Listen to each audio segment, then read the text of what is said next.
മൂത്രാശയ കല്ലുകൾ വീണ്ടും വീണ്ടും വരാമെന്നിരിക്കെ ഈ കല്ലുകളുടെ രോഗലക്ഷണങ്ങൾ കഠിനമായ വയറുവേദന, മൂത്രത്തിൽ കാണുന്ന രക്തത്തിൻ്റെ അംശം, മൂത്രം പോകാതെ ഇരിക്കുന്ന ഒരവസ്ഥ എന്നിവ ആയിട്ടാണ് രോഗി കൂടുതലായിട്ടും ഹോസ്പിറ്റലിൽ എത്തുന്നത്.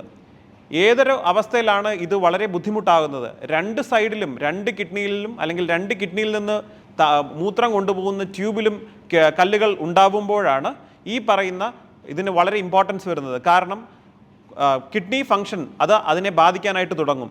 അതേപോലെ കുറേ നാളായിട്ട് ഒരേ സ്ഥലത്തിരിക്കുന്ന കിഡ്നി സ്റ്റോൺ ഈ പറയുന്ന മൂത്രാശയ പാതയിൽ തടസ്സമുണ്ടാക്കുകയും അതാത് കിഡ്നിയുടെ ഫങ്ഷനെ അത് അഡ്വേഴ്സ് ആയിട്ട് ബാധിക്കുകയും ചെയ്യുന്നു. ഈ ഒരു സാഹചര്യത്തിൽ പെട്ടെന്ന് തന്നെ ആ കിഡ്നി സ്റ്റോണിനെ കണ്ടുപിടിച്ച് അതിന് തക്കതായിട്ടുള്ള ചികിത്സ നേടിയില്ല എങ്കിൽ അത് കിഡ്നിയുടെ ലോങ് ടേം ഫങ്ഷനെ ബാധിക്കാനായിട്ടുള്ള എല്ലാ സാധ്യതയും ഉണ്ട്. രണ്ട് സൈഡിലും വരുന്ന കിഡ്നി സ്റ്റോണുകൾ ചികിത്സിച്ച് ഭേദമാക്കിയില്ല എങ്കിൽ ഇത് ഭാവിയിലേക്കുള്ള ഡയാലിസിസ് റിക്വയറിംഗ് ആയിട്ടുള്ള ഒരു കിഡ്നി ഫെയിലിയറിലോട്ട് പോകാനുള്ള എല്ലാ സാധ്യതയും നമ്മൾ ശ്രദ്ധിക്കേണ്ടതായിട്ടുണ്ട്.